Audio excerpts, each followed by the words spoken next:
Você já parou para pensar por que usamos os termos direita e o esquerda na política? O que isso realmente significa? Essa divisão, que parece tão presente nos debates de hoje, tem uma origem fascinante e que nos leva para uma viagem no tempo, mais precisamente para o final do século XVIII, em meio a um dos eventos mais transformadores da história mundial, a Revolução Francesa. Então, prepare-se, porque hoje vamos desvendar esse mistério e entender como dois lados de um salão definiram a política como a conhecemos. Tudo começou em 1789, na França. O país estava em ebulição. A monarquia absolutista, liderada pelo rei Luís XVI, enfrentava uma crise econômica e social sem precedentes. A fome, os impostos altíssimos para os mais pobres e a insatisfação geral levaram à convocação dos Estados Gerais, que logo se transformaram na Assembleia Nacional Constituinte. O objetivo era criar uma nova Constituição para a França, limitando os poderes do rei. E foi exatamente nesse cenário, dentro do salão onde os deputados se reuniam, que a nossa história começa. Imagine um grande salão em Versalhes. No centro, em uma posição elevada, sentava-se o presidente da Assembleia. A disposição dos assentos não era aleatória. Ela refletia as profundas divisões políticas da época. À direita do presidente sentavam-se os deputados conhecidos como girondinos. Eles eram, em sua maioria, conservadores para aquele contexto. Embora quisessem algumas reformas, eles defendiam a manutenção da monarquia, mesmo que de forma constitucional, e eram mais cautelosos com mudanças radicais. Eles representavam a alta burguesia, os comerciantes, e valorizavam a ordem, a propriedade privada e a tradição. Para eles, a revolução já tinha ido longe o suficiente. Agora, olhe para o outro lado do salão. À esquerda do presidente, aglomeravam-se os jacobinos e os cordeliers. Esses grupos eram os revolucionários mais radicais. Eles queriam o fim completo da monarquia e a instauração de uma república. Defendiam mudanças profundas na sociedade, como o sufrágio universal masculino, a reforma agrária e uma maior intervenção do Estado para garantir a igualdade social e econômica. Eles eram a voz das camadas populares de Paris, os chamados sans-culottes.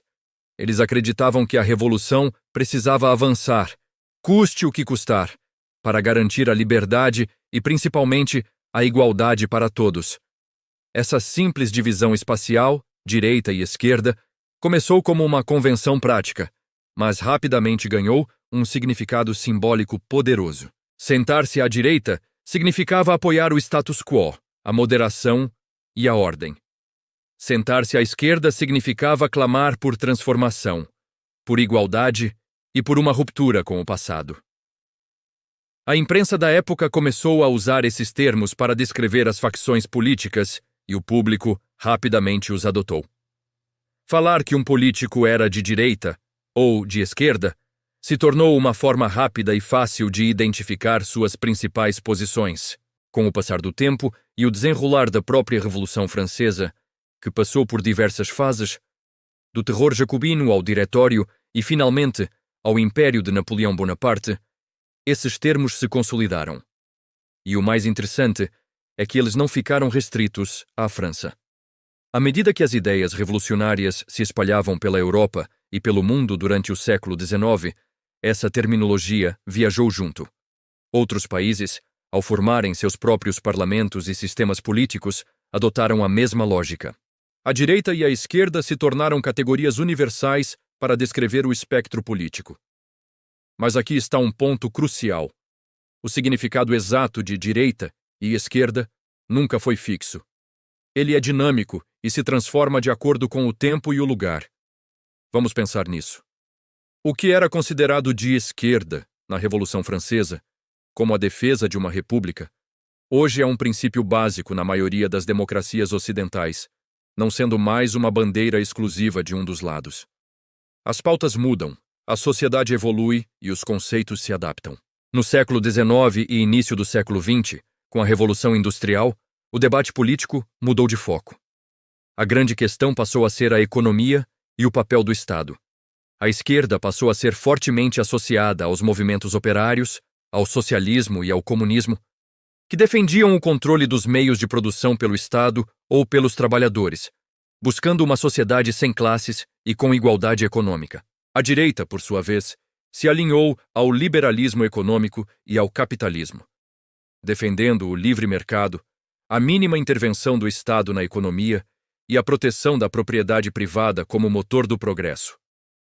Essa nova configuração, centrada na economia, dominou o cenário político por décadas. A direita era a defensora do capital, a esquerda, a defensora do trabalho. A direita valorizava a liberdade individual, especialmente a econômica.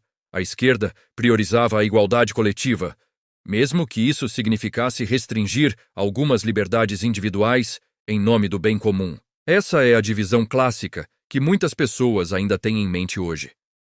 No entanto, a partir da segunda metade do século XX, especialmente depois da Segunda Guerra Mundial e com os movimentos sociais dos anos 60, o cenário ficou ainda mais complexo. Novas questões entraram na agenda política e elas não se encaixavam perfeitamente no eixo econômico de direita e esquerda. Pautas como direitos civis, feminismo, questões ambientais, direitos das minorias e debates sobre costumes e valores morais começaram a ganhar força. Isso criou o que alguns analistas chamam de um segundo eixo no espectro político: o eixo cultural ou comportamental. Agora, não bastava saber se alguém era a favor de mais ou menos Estado na economia. Era preciso saber sua posição sobre o casamento entre pessoas do mesmo sexo, sobre a legalização do aborto, sobre políticas de imigração ou sobre a preservação ambiental. Nesse novo cenário, a direita passou a ser associada, de modo geral, à defesa dos valores tradicionais, da família, da religião e do nacionalismo. É o que chamamos de conservadorismo nos costumes. Já a esquerda se alinhou às causas progressistas, defendendo a ampliação dos direitos individuais para minorias, a laicidade do Estado e uma visão mais cosmopolita e multicultural do mundo.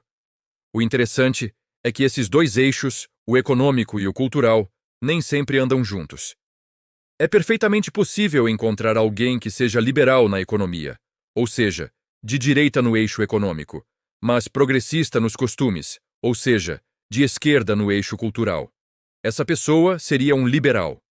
Da mesma forma, pode existir alguém que defenda maior intervenção do Estado na economia e programas sociais, sendo de esquerda no eixo econômico, mas que seja conservador em relação a pautas morais, um perfil mais comum em alguns contextos populistas. Essa complexidade mostra por que é tão perigoso simplificar o debate e colocar tudo em apenas duas caixinhas. Os termos direita e esquerda são como bússolas, nos dão uma direção geral, uma noção de onde uma ideia ou um político se posiciona. Mas eles não são um mapa detalhado do terreno. Reduzir tudo a uma luta do bem contra o mal, onde um lado está sempre certo e o outro sempre errado, é ignorar toda a riqueza e a complexidade do pensamento político. No Brasil, por exemplo, essa trajetória também se aplica. Durante a República Velha e a Era Vargas, os debates eram diferentes. Após a redemocratização, nos anos 80, vimos uma polarização mais clássica entre uma direita liberal e uma esquerda mais desenvolvimentista e social-democrata. Nos últimos anos, as pautas de costumes ganharam um protagonismo imenso, redesenhando as alianças e o próprio debate público, tornando a distinção entre direita e esquerda ainda mais focada no eixo cultural. Então, da próxima vez que você ouvir alguém falar sobre direita e esquerda, lembre-se da sua origem.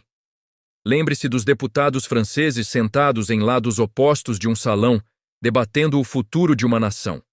Lembre-se que esses termos não são rótulos fixos, mas conceitos históricos que evoluem. Entender essa história não resolve todas as nossas divergências políticas, claro, mas nos dá uma ferramenta poderosa, a profundidade. Ela nos ajuda a analisar o presente com mais clareza, a compreender as raízes das ideologias e a evitar as armadilhas da simplificação excessiva e da polarização tóxica. Conhecer a origem das palavras é o primeiro passo para dominar o debate. Obrigado por ter assistido até aqui. Se você gostou de aprender sobre a origem da direita e da esquerda, não se esqueça de deixar o seu like, se inscrever no canal e ativar o sininho para não perder nossos próximos vídeos. Compartilhe com aquele amigo que adora um bom debate político. Até a próxima!